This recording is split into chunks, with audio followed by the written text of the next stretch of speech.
Hey, Emma, Yes, ma'am. did you hear that they're going to release a new dubbed audio track in celebration of Toby Fox's first game's 10th anniversary? No, I didn't know. Yeah, it's celebrating like a country from the Southern Hemisphere. Yeah? Yeah, and they're calling it Down Undertale.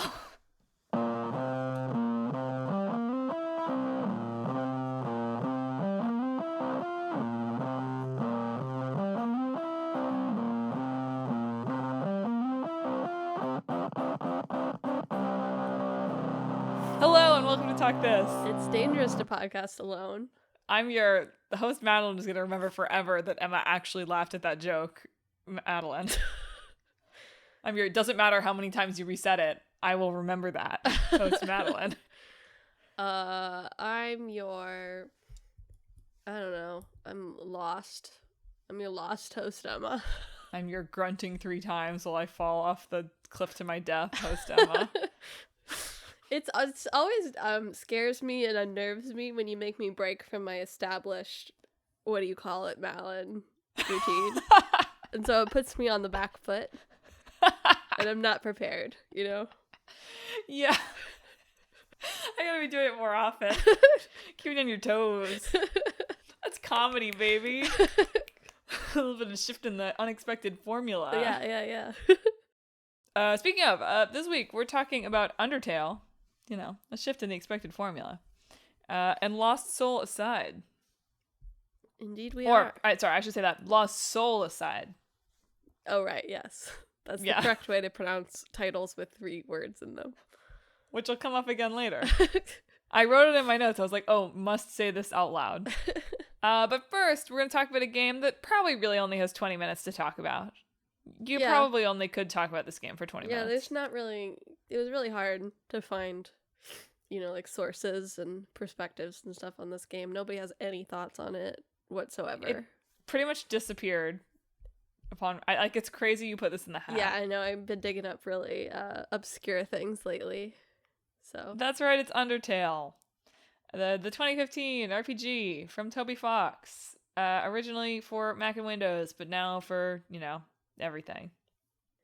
Yeah, I was thinking about this as I was researching it, and I was like, I remember Undertale coming up in some of my college classes, and in hindsight, that makes sense because it was new, but for some reason at the time I was like, yeah, that game that came out like 5 years ago. Well, you know why it came up out in your college classes, at the risk of doxing you a little bit here? Why? Toby Fox went to Northeastern. Oh, did he? Yeah, not for games. But yeah, I was like, whoa, go Huskies. Yeah, I didn't know that at all, actually. For like environmental engineering or something. Something not at all this.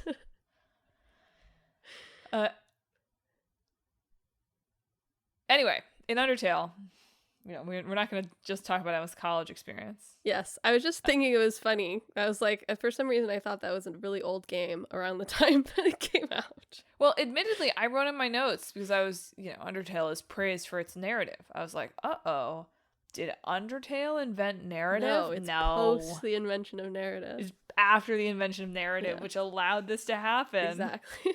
While I'm doing Talk This jokes, guess where you can find Undertale? Yeah, on the greatest video games ever made Wikipedia list, of course. Pew, pew, pew, pew, pew. That was really bad on purpose. Don't worry. It's the air horn. Mm-hmm. Anyway, in Undertale, if you aren't familiar with it, which you might not be, you know, it's the kind of game that feels like, oh, if you're into games, you know this. But I have to remember that it is not, you know, it's a very influential game, but it's still definitely an indie game. Listen, you've probably seen Sans. Yeah, you have seen Sans. You might not know what Sans is from, but you've probably seen Sans. That's the one thing that I will say. In Undertale, you play as a kid, you've fallen into the underground, which is this sort of other world that is separated from the normal world by magic, and there's monsters there. And you meet a sentient flower, you meet your mom goat, and, you know, you kind of gotta get out of the underground, basically. This is a game entitled Hades by Supergiant Studios. Exactly. But throughout the game, I am playing Deltarune, which is sort of the follow up to this, maybe sequel. Who knows? It's his how next they're game. Yeah, his next game for sure. But anyway, throughout this game, as in both Undertale and Deltarune, you combat through these kind of bullet hell segments, and you have the opportunity to not fight if you so choose. Yes. You have access to a fight button, an act button, which will have different like impacts depending on exactly who you were in confrontation with, an item button, and then a mercy button. And you're able to use the mercy button after performing like various acts on whatever monster you're in confrontation with again. And in between your turn, as Mound said, different enemies will have different bullet patterns. You are represented by like a red heart in a box, and you have to move around for a certain amount of time in order to avoid the bullets, to avoid taking damage.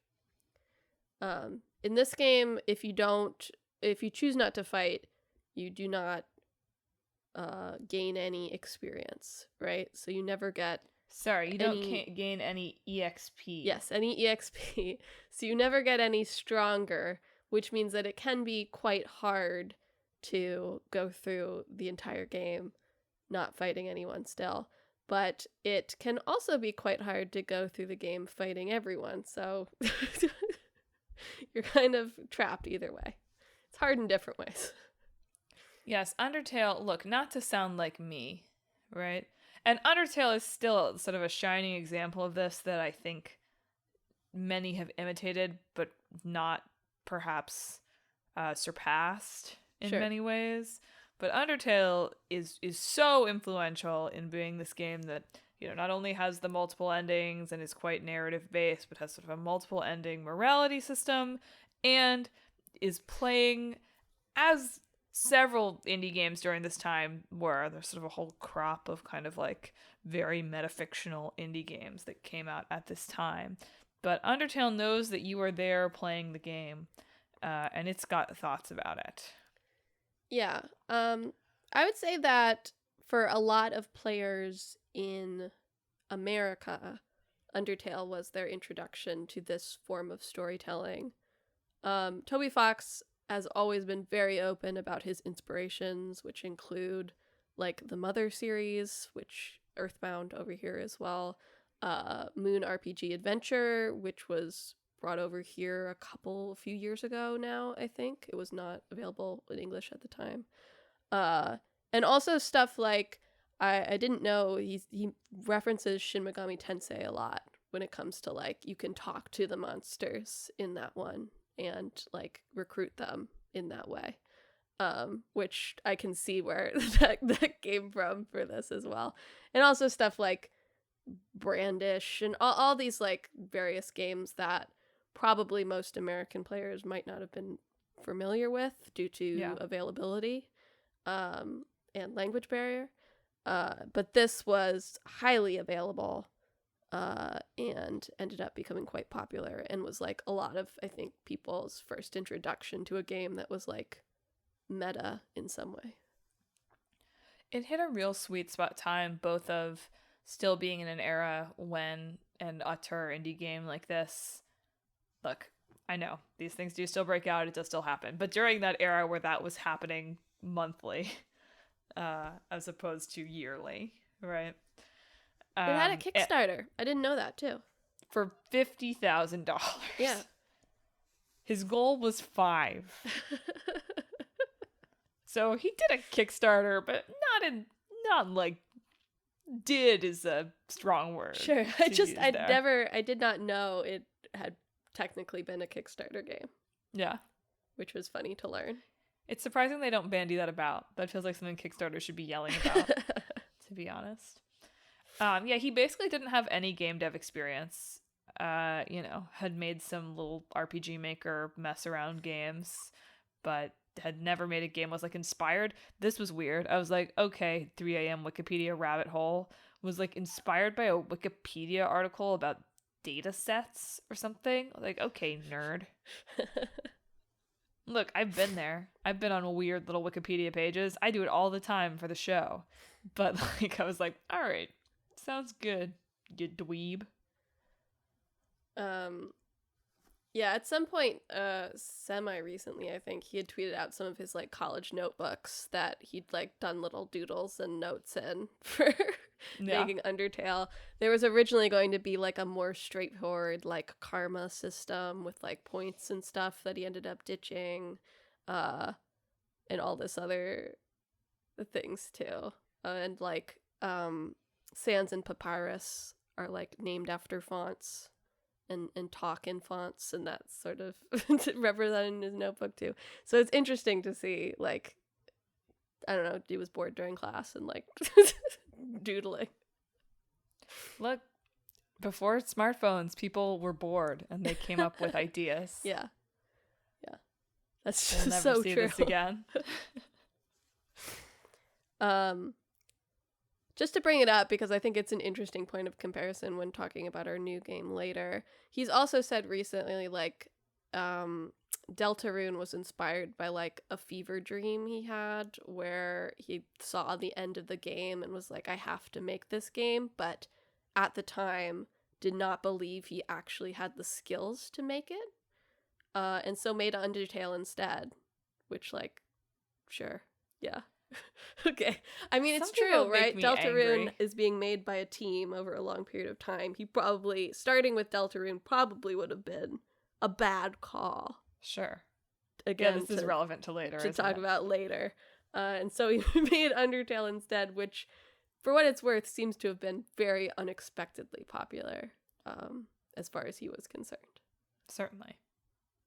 Freaked him out how popular it was. Yes, he wrote like a blog post on like the 1-year anniversary where he was like, my opinion hasn't changed. It's an 8 out of 10 niche RPG. And if you like that, you'll probably like it. And if you don't, you'll probably hate it. Yeah. It's hard to think about, I was thinking about as I was reading about the game, the phenomenon that I talk about all the time now of game reviewers who are like, don't read this review, just play it, right? And Undertale, and also, frankly, I'm thinking about the invention of narrative game, to be honest. I think about The Last of Us, too. These are two funny things that are not together to bring together here. But Undertale is a game that it feels almost impossible to have a pure experience of now. And certainly feels impossible to have an experience that would be like what playing the game in 2015 is. Because even if you have avoided knowing about the metatextual elements of this game and how it's tracking you and paying attention to you, and like the fact that, spoiler, you should probably not be killing the monsters if you can avoid it, right? Kind of version of it, and get the true ending. And look, there it is. I just ruined it for you listeners listening. I just ruined it. I didn't even feel like I had to spoil it. But like it's even if you could come in and play an unspoiled version of it, it's hard to imagine someone who has engaged almost at all with video games in the past 10 years not having experienced things that are directly or almost directly because of how influential this game was.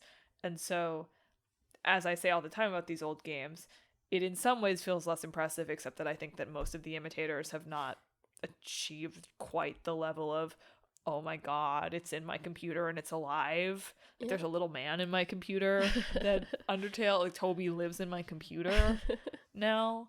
But it's, it's hard to imagine anyone but like a grandma who has not played video games. And in that sense, that person is also the wrong experience to have for this, because they will not have the context of what it is to play an RPG. Yeah. So it's weird to think, to have an experience of this that is like when it came out, you have to have played some RPGs, but like not those ones. Yeah. And also the fandom around Undertale can be unhelpful for this. A lot of, people trying to go back, like streamers trying to go back and like experience it. The fandom will have very strong opinions about like what you should do, right? The primo experience for it, and whether or not you should even play the like evil route that you can play. Some people have strong, non-media literate opinions on the evil route. In the end, it is just a game. Yes. I did watch some of the 10th anniversary live stream of Undertale. Right, where he like put new things in it, right? Yeah, he put new So things in crazy.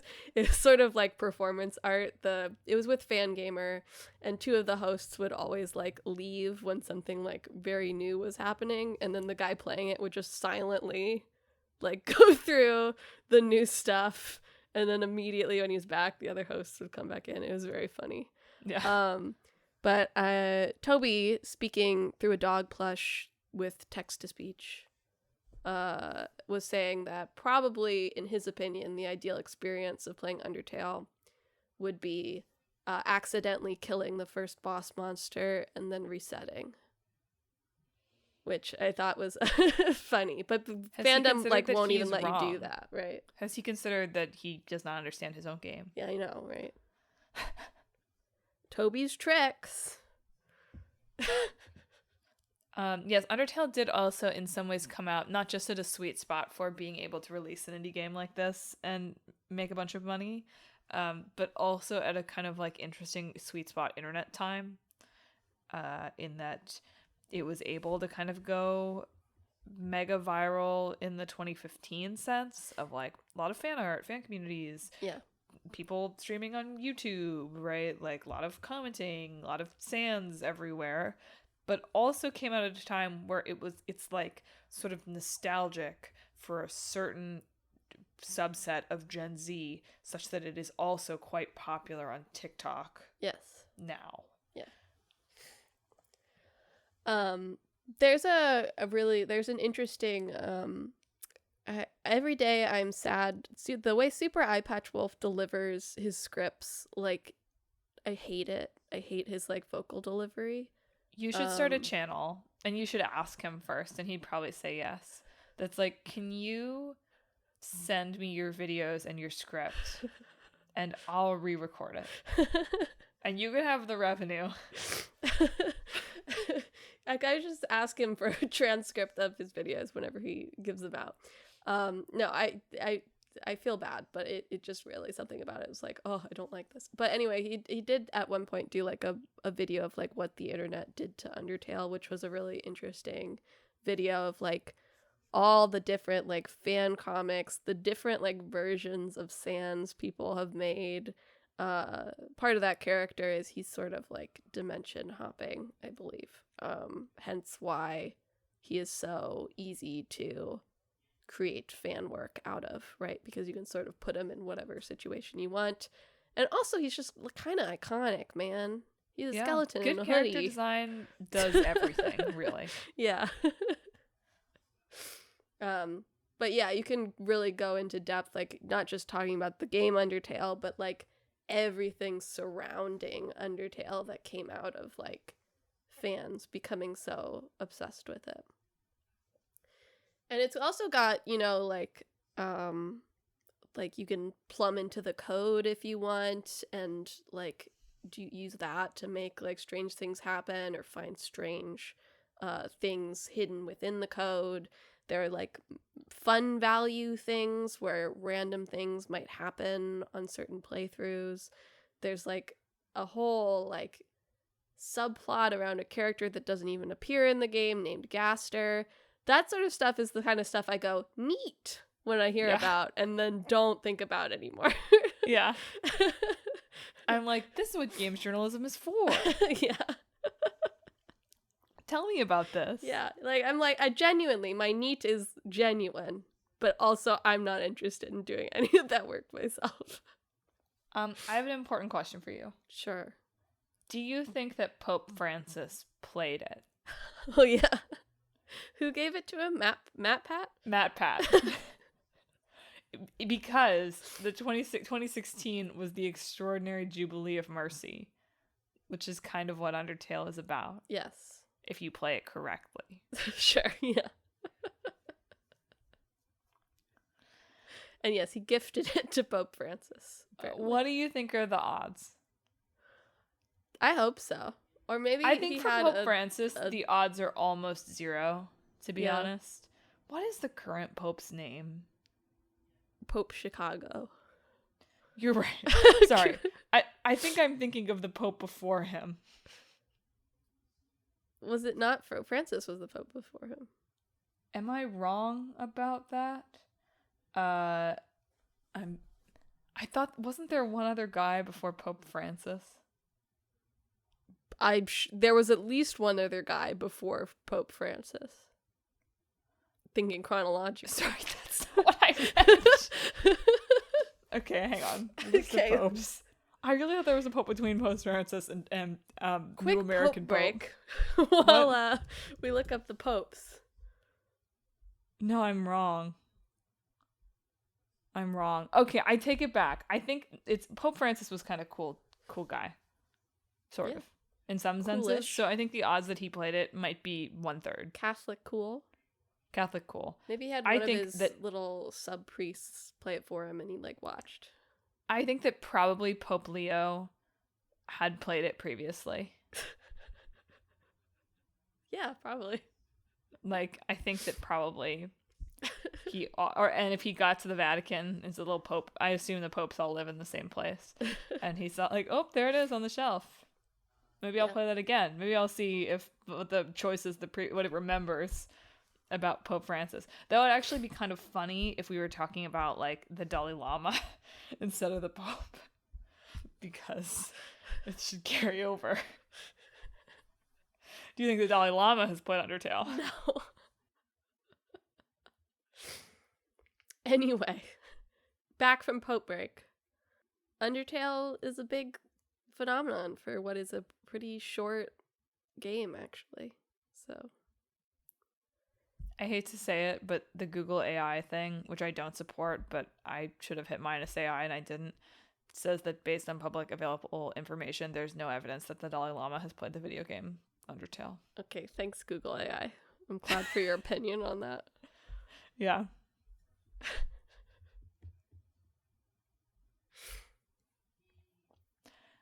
No, it is very influential for a game that is so short, because I mean it's so dense. It's so dense with things to discover. It's also so dense with things that people love and that became things that other people wanted to do. Yeah. I mean, again, you can part of the like 10th anniversary live stream, the like waiting screen was people could submit like flowers with like their memory, their one-line memory of Undertale with like their own self-portrait too. Mm-hmm. So you can like read everybody's like thoughts on what Undertale meant to them when they played it as well. And there's a lot of them, so you can see People it. are thinking. They're thinking.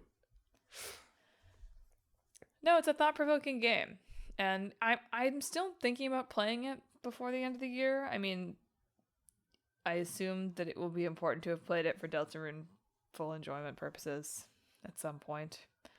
Although it is interesting to think about how Deltarune, at least in my experience of it so far, 2-ish chapters in, does not appear to be engaging with me in quite the same way in this kind of like very metatextual way. I'm sure there will be still some of that's happening, and I think that you mentioned that gets more intense in chapters 3 and 4, but it still doesn't seem like it's quite as upfront about it. It's like, ooh, I'm watching you I kind do of think energy. Deltarune does sort of update its philosophy on like fighting and mercy to be something that is slightly more nuanced than how Undertale on the surface level presents it, at least.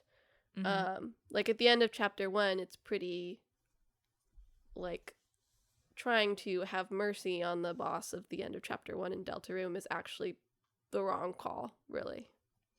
Right. It doesn't work. Because they're an evil despot. And maybe you can't have mercy entirely on those types of people. So I think that's interesting. Like it in plot wise, it does not seem to have very much to do with Undertale. It seems like he's reusing characters, right? But not in a way that's necessarily like chronological in any particular manner. But in terms of conversation with the philosophy of Undertale, I think it does build on that, just because obviously he's changed as a creator since making Undertale. And also there's a lot more voices on this production. Not that people didn't contribute to Undertale, particularly in the artwork, I believe. But he has an actual permanent team on this one too. Finally, I have to call out that he's described it as a huge katamari of things that he likes. Yeah. Which... Of course he would like Katamari. Come on. I know. The real Wikipedia greatest game of all time. Is it on that list? I don't know. It should be, and I will be editing it on regardless of Wikipedia's rules. All right. Any last thoughts on Undertale, with the understanding that we're not encompassing the whole thing we could talk about? Yeah, we can only talk about it so much. It's wild to think of the impact. And also it's wild for me to be like, Deltarune's okay. Mostly. It'll make a good 6 weeks in gaming to have talked about this and maybe play some of this and then also be playing Deltarune, which I'm sort of on so far. But maybe I'll play both and I'll be able to compare and contrast my mostly unspoiled experience. Yeah, I'm not saying anything. Thanks. On purpose. All right, well, speaking of games that might not be saying anything, let's talk about Lost Soul Aside, which is a 2025, came out in August, action-adventure RPG from Alta Zero Games, published by Sony, came out for the PlayStation 5 and Windows. Alta Zero is a Chinese studio, like a Shanghai-based studio. It was originally, this was originally a solo dev game that then became a studio. When I saw it was originally a solo dev game, I was like, how? How on earth would you? Because it was just sort of a thing he was fooling around with. That's how. But, like, how?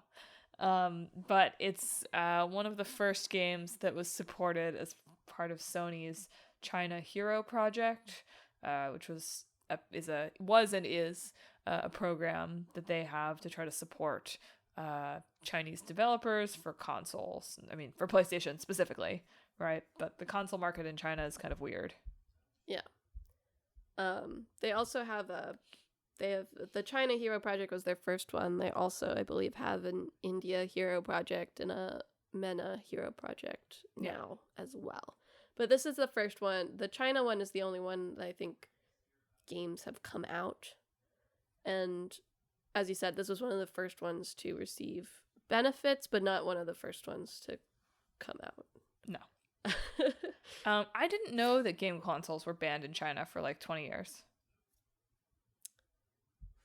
Yeah, I just wanted to put that out there that is not a thing I knew.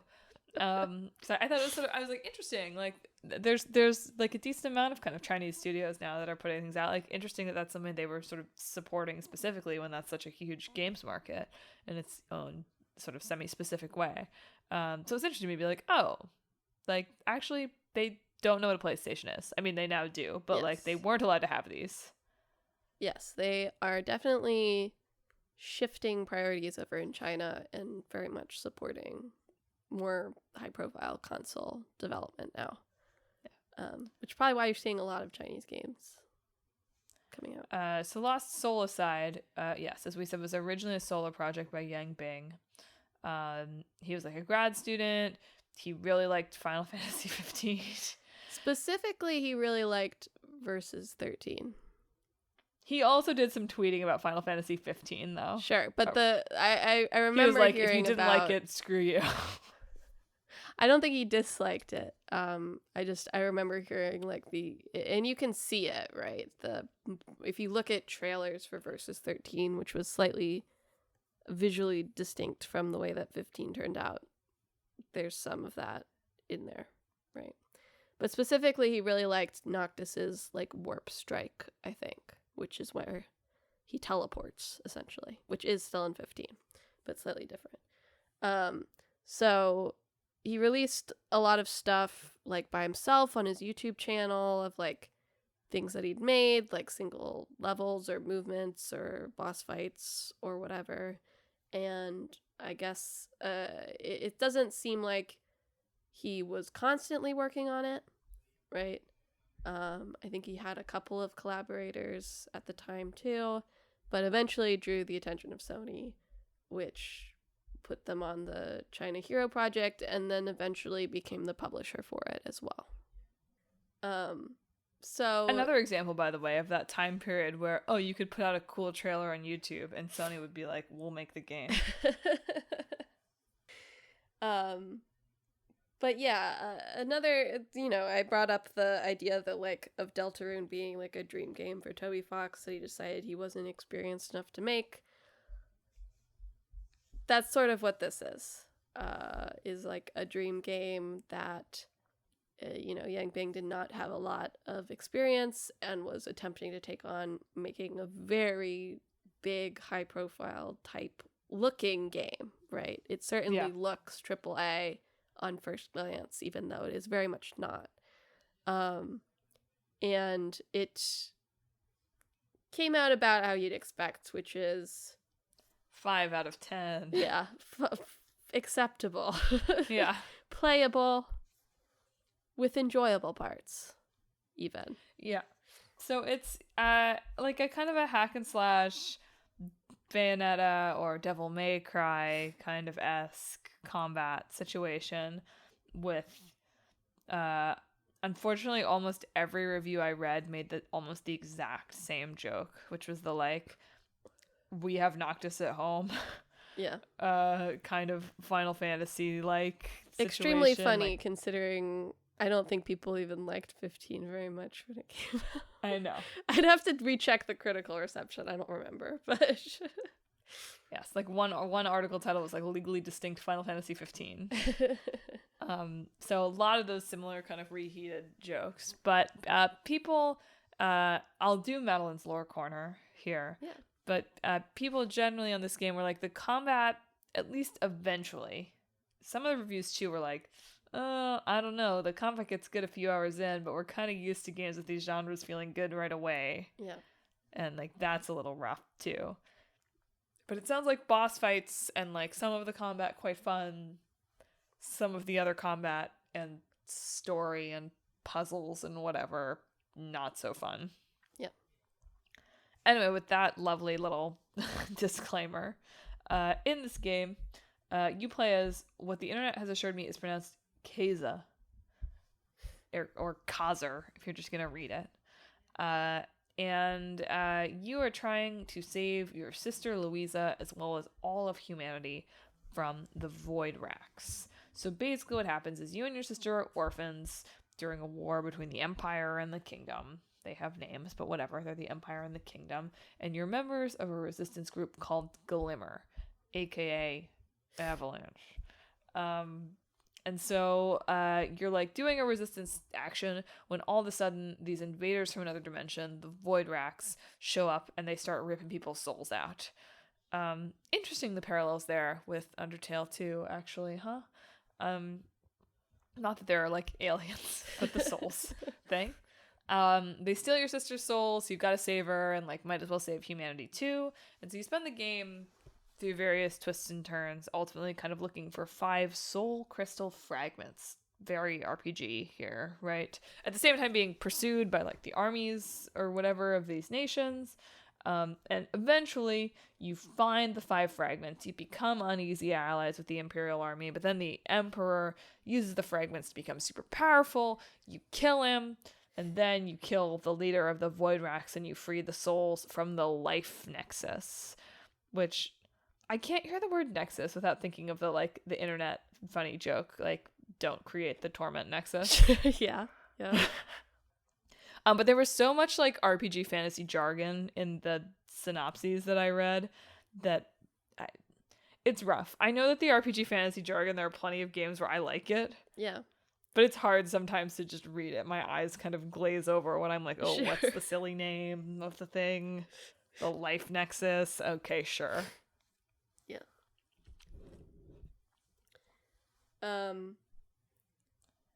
We've sort of gone into it, but it seems like the last few years of development were pretty rocky.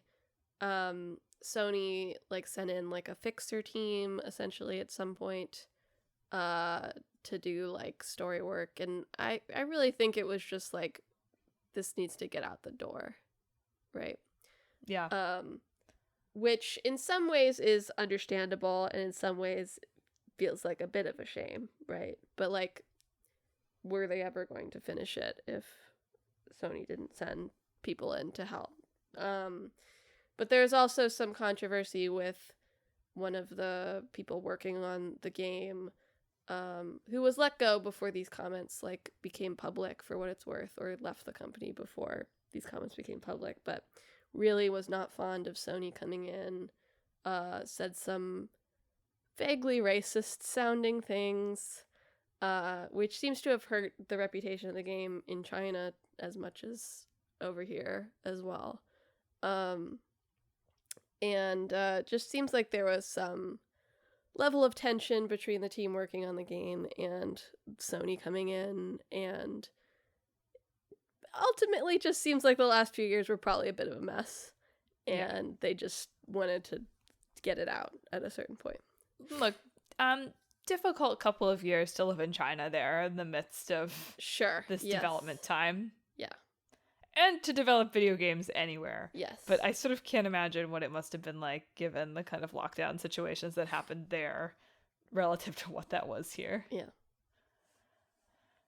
I've neglected to mention like the actual like sort of semi-cool thing about the game, which is that you've got like a dragon sword. Yeah. By which I mean a dragon that can become a sword. Yes. Which is kind of sick. That is pretty sick. Not gonna lie. And somebody should probably make a game where that's cool. I didn't know this until I looked into it. The save, you get a save point, it's a character. A save point is a character? Oh, yes. Yeah. That does sound familiar, actually. There's a character that walks around that serves essentially as like your save point hub thing that you meet on your adventures, which people seem to like her. So there's something there. There's like lots of little things. It just seems that for games like this kind of hack and slash, middle length, lightly RPG fantasy game, there is a certain tone to these games that we expect now, which is it's probably kind of campy. It's a little over the top. It's not taking itself seriously. And that's the only way we can allow ourselves to have these kind of over the top, like fantasy, whatever looking characters cutting each other up with dragons. And this game, unlike a Bayonetta or unlike a Devil May Cry or unlike, any of these things that you want to point to, just does not nail the tone. It's a little too it brings a little bit too much of the self-seriousness that even most RPGs don't really even allow themselves anymore. We just don't like games. I mean, this game is like mostly bad, right? But generally we actually don't like games that take themselves too seriously. Well, funny enough, you mentioned people saying in reviews like, oh, it's poor man's Final Fantasy 15, but in a lot of ways, it's kind of like Final Fantasy 16, funnily enough. Yeah. Which is an action hack and slash game that takes itself quite seriously. And so it has a lot of like, at least surface level similarities to that. And critical reception to 16 was positive-ish, but also negative, kind of mixed, right? Not really anything to do specifically with the tone as like story points and whether or not it's an actual Final Fantasy game or whatever. Yeah. But it is funny to see like this come out inspired by, versus the idea versus 13 and the result of 15 and end up slightly similar to what 16 was. I just think that's interesting. It's a little ironic, right? Yeah. I feel like I was going to say something else. It does feel like it set itself up a bit for criticism by Sony publishing it and by like the scale of its graphics. Yeah, you gotta be really careful about graphic scale. If it looks AAA, people will think it's AAA. And I mean, right. This one has the added like debuff or buff, I guess, of being published by Sony directly, right? Like of being like a PlayStation title, right? Which also they would expect a certain level from, but realistically it's made by a very small team, mostly working on their first project. It just happens to look nice, right? Maybe the better comparison point is like this even isn't even good, like Clair Obscur, but that's also made by people who have made games before. Yeah. Right. No, it's difficult. It's difficult to point to something that is a good comparison point for this game, which is probably the challenge, right? Is a game that really does look quite beautiful, and certainly looked beautiful in trailers. Yeah. It's like, unfortunately, kind of everything that gamers are afraid of, capital G gamers, right? Looks beautiful, but there's not really anything there. The dub is also uneven, let's say. There's a really good clip on Blue Sky of the guy falling, and like it doesn't, honestly, I listened to it, I'm like, I'm not even sure it's the voice actor's fault here. No. There's some really bad mixing going on. And just bad direction. Like, yeah. The voice actor is doing something that could be fine acting. Yeah. For something. Yeah. Just not for that. But yeah, it's also just like mixed weirdly, so it sounds like faker somehow. Like it feels like someone dubbing on top of something that was like already dubbed. You know? Like someone sort of the sound quality you would get from someone doing like a comedy dub over a scene. Okay, but did you see the scene where you're just sort of like randomly walking in the town square and then they throw a child through a box? Yeah. That doesn't even have to do with the dub. That's just like what's going on with the cutscene direction here exactly. It's unfortunate because there was maybe it was a tweet or whatever we call the Blue Sky posts. Bloobs, right? Skywriting, whatever it is, that was like, this might be the funniest game of the year. And it's too bad for the game that it's not. Yeah. You know, those two moments make it seem like, and I was debating and thinking about this, if there are like racially coded things to thinking about it this way, but I think we would think it would be funny this way, even if it was not a Chinese studio. It's just something we kind of expect from the genre. But if this game had sort of successfully been a kind of like B-movie, so bad it's good thing, that probably would have been a lot better than what this is. If we could have gotten like a half a dozen more of those kind of viral, oh my god moments. Sure. And by oh my god, I mean from Troll 2. Yeah. He's eating her. Oh my god. And he's going to eat me too. Oh my god. Yes. Yeah. If we could have just gotten a few more of those moments, and by that I mean that exact moment, probably this game would have been more successful. It's so hard. It's so hard to make a middle bad game. Yep. It's brutal. Yep. Well, any last thoughts on Lost Soul Aside? That's it makes me sad when a solo game. dev-driven game like this goes this way. Yeah, it does. I mean, I've been aware of this project since it was like a solo dev thing. I watched a lot of Super Butterbuns back then, and that was like a game that they were interested in. And so brought it up on the channel a lot, so that's how I became aware of it. And I always thought it looked cool, right? Like I was like, dang, this guy's making something. But it also always seemed like, how can you really do this? Can you really turn, like little level experiments you've done into like a full game experience? And maybe the answer could have been yes, but you would have spent way more years of your life on it also. Yeah. Right. It just makes me sad. I don't know. I don't like when I have to think about people being disappointed. Well, I hope that I mean, who knows? I mean, Right? look, it's crazy that this idea that this one guy had got turned into a game. Like, Yeah. I don't mean Yeah. to discredit the incredible And I hope life-changingness of that what happened, but it it also makes me sad. I hope that the team continues to exist and that they can make something else now, right?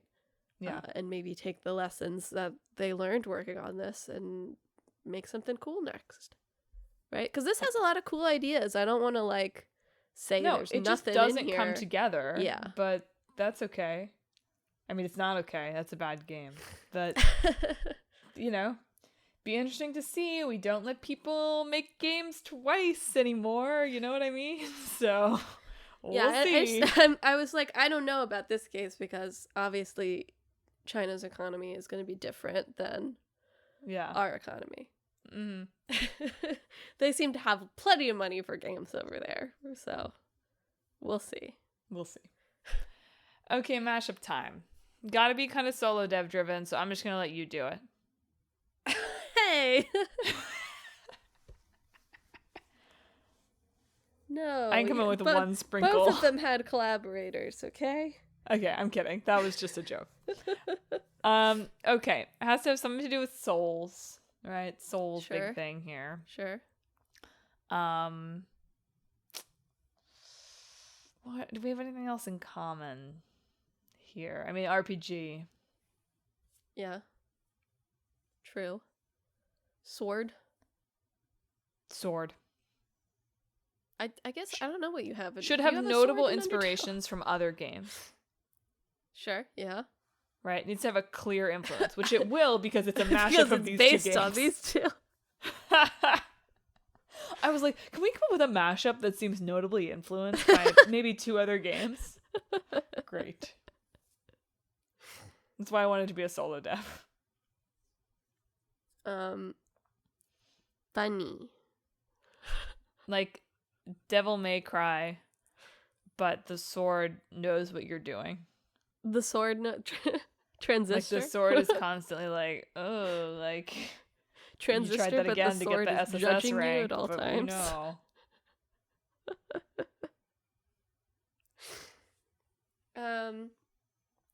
No, you know what? That could be interesting. Of like you're playing as like the warrior character, but your sword is like sentient also. And you and your sword might at times have differing views about what to do in a situation, right? And so maybe at times you can bring yourself into alignment with your sword, or sometimes you may start to reach like impasses where one of you attempts That's the word, right? I don't think you pronounced that third syllable, but yeah, maybe. Is it just impasses? I think so. I like impasse far better, though. You start to reach like impasses where you or the sword attempts to get the other one to do something that like they don't want to do in certain scenarios.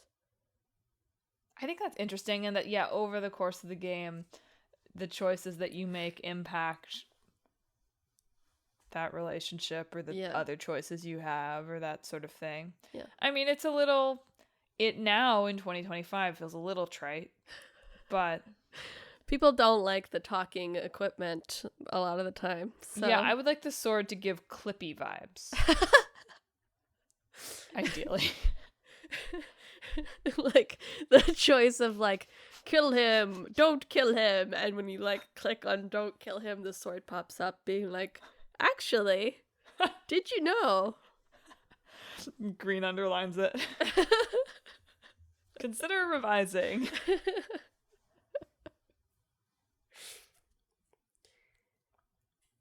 That's not bad. I sort of like that idea. I think there's sort something of like that idea. I sort of like that idea. I think that should be a line in the game. That's a very Undertale line. Yeah. And that's when everyone but me turns off. Like that's the line you get in the like bad ending.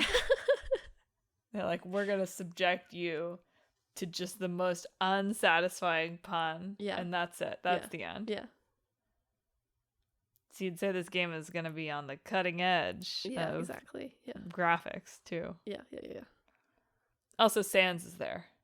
Actually, it has to be somewhere in between the simple pixel art and the AAA 3D graphics somehow. PS1 horror game. Yeah, you're right. It's a PS1 horror game.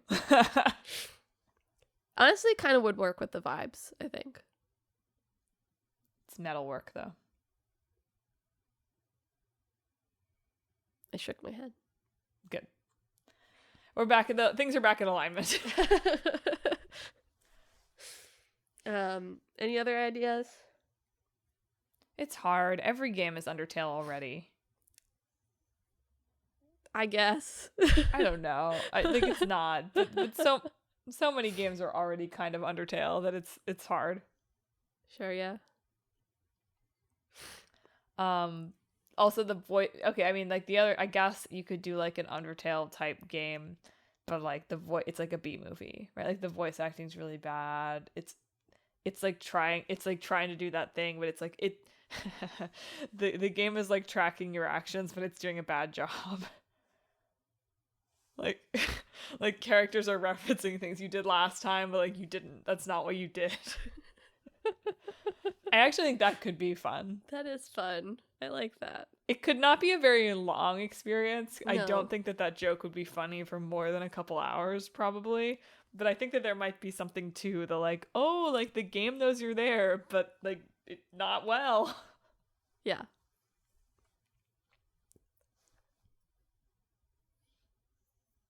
So good. 2 solid ideas. Yeah, I like both those. One of them that Sony could pick up, and one of which will sell 10 million copies. Which one is which? Ooh. Listeners, if you have thoughts on which one is which, if you've heard of a little game called Undertale, if you enjoy how I pronounce the middle words of 3-word titles, or if you have ever fallen off a cliff and just kind of grunted a few times as you did it, thanks for listening. I guess I should have said that first. If you feel all those things, or if you don't, thanks for listening to another episode of Talk This. It's dangerous to podcast alone. So then, if you have thoughts on any of that stuff, you should hit us up on social media. We're on Facebook, Instagram, Blue Sky, and YouTube at Talk This Podcast. You can also visit our website, www.talkthispodcast.com, where you can read all about the show, check out the games in the hat we're about to virtually pull out, and read our blog. But most importantly, if you enjoy the show, you ought to subscribe. We're on Apple Podcasts, YouTube Podcasts, TuneIn, Spotify, Pandora Podcasts, online and on the app, Overcast, Pocket Casts, wherever you can find podcasts. Go ahead and subscribe to Talk This so you never miss an episode. It's my side quest next time. I did think to myself yesterday, I ought to come up with a topic, so I have one for the show. And then I didn't. So that's okay. So it goes. So topic coming soon, but Emma, in 2 weeks, what are we talking about? In 2 weeks, for our old game, we're talking about Destiny. Cool. Another one you can talk about in 20 minutes. Yeah, Great. exactly. Yeah. And for our new game, we're talking about Sword of the Sea. Sort of? Sword of the Sea. Sword of the Sea. Exactly. Cool.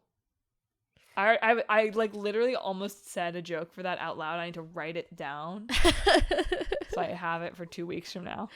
All right. I'm looking forward to it. No, she's not. Listeners, that's it for this week's show. Emma, sign us off.